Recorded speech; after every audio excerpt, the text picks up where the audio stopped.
বন্ধুরা, কেমন আছো তোমরা? আশা করি সবাই খুব ভালো আছো। তো গত শনিবারে ভৌমি একাদশী ছিল, নির্জলা করেছি, রাত্রিও জাগরণ করেছি।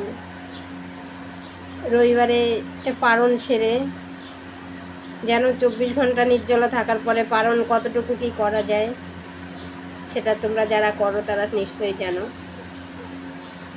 গতকাল সকালে শুধু চা খেয়েছিলাম, তারপরে আর কিছু খাওয়া হয়নি। খবর আসলো শ্বশুর মারা গেছে, খাওয়া টাওয়া সব গেল। কালকে রাত্রে একটু সাবু কলা খেয়েছিলাম, তা আজকে দুদিন, আজকেও সাবু কলা করলাম, মাখিয়ে আগে তিনার নামে দিয়ে আসলাম। তিনি সুন্দর করে এসে সঙ্গে সঙ্গে 5 মিনিট সময় নিল না, এসে খেয়ে চলে গেল। তো এবার আমি একটু খাচ্ছি,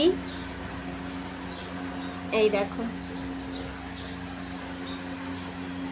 তো বন্ধুরা, সবাইকে টাটা।